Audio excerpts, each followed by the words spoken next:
وما أرسلناك إلا رحمة للعالمين.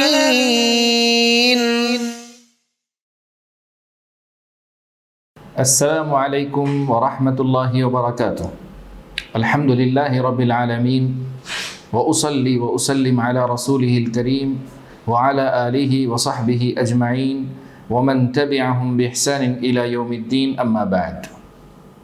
ناظرین کرام، چہرے نبوت پر گلدستہ مسکراہٹ کا ایک انمول تحفہ میں آپ کے سامنے دوبارہ لے کر آیا ہوں. صحیح بخاری کی روایت ہے، کتاب الاجارہ میں 2276، اور صحیح مسلم کی روایت ہے 2201. صحابی رسول ابو سعید الخدری رضی اللہ تعالیٰ عنہ روایت فرماتے ہیں کہ رسول اللہ صلی اللہ علیہ وسلم کے صحابہ کا ایک قافلہ سفر پر روانہ ہوا. دوران سفر ایک قبیلے کے قریب انہوں نے اپنا ٹینٹ لگایا، خیمہ نصب کیا. اس قبیلے والوں سے ایک گزارش کی کہ ہم مسافر ہیں، دور دراز سے آئے ہیں، ہمیں بھوک بھی لگی ہے، ہماری مہمان نوازی کریں.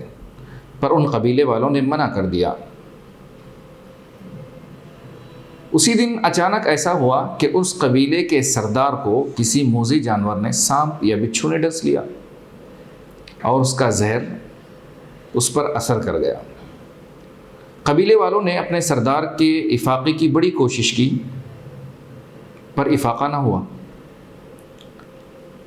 قبیلے میں سے کسی شخص نے کہا کہ ابھی جو تمہارے قریب آئے ہیں ان مسافروں میں سے شاید کوئی دم جھاڑ پھونک کرنے والا ہو، پوچھ لو، شاید علاج ہو جائے.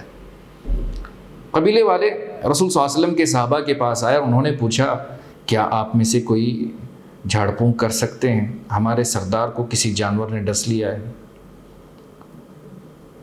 تو صحابہ کرام اجمعین میں سے کسی نے جواب دیا کہ ہم نے آپ سے کھانا پوچھا پر آپ نے نہیں دیا، لہذا ہم بھی اس وقت تک دم نہیں کریں گے جب تک کہ آپ معاوضے میں ہمیں کچھ بکریاں نہ دے دیں. معاہدہ طے ہوا.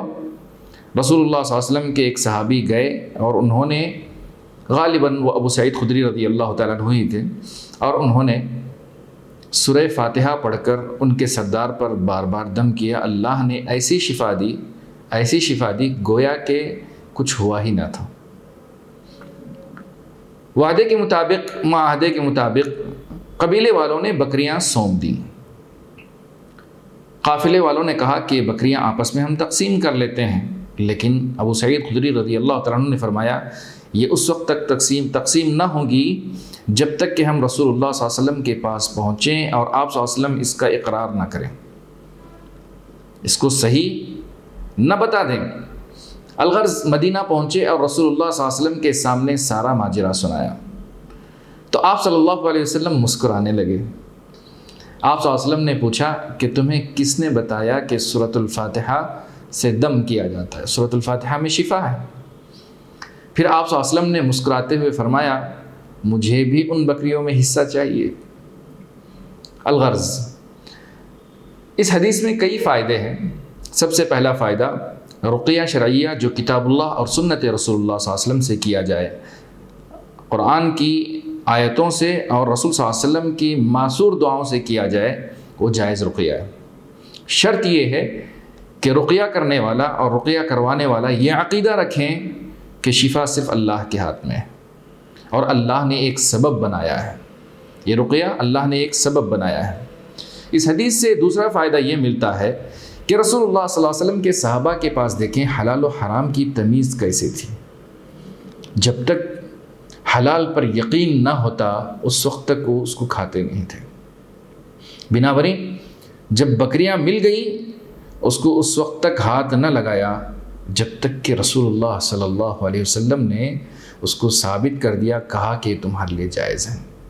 آج ہمارے پاس حلال و حرام کی تمیز کہاں حلال و حرام کی تمیز؟ ایسی تمیز ہمیں چاہیے.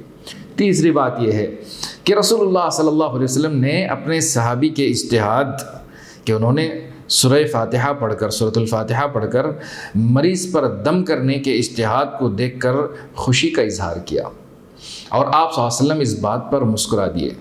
آپ بھی اپنے ساتھی، اپنے بھائی اپنے گھر والوں کی اچھی باتوں پر مسکرائیے. اللہ آپ کو سدا مسکراتا رکھے. بہت شکریہ. والسلام علیکم ورحمۃ اللہ وبرکاتہ.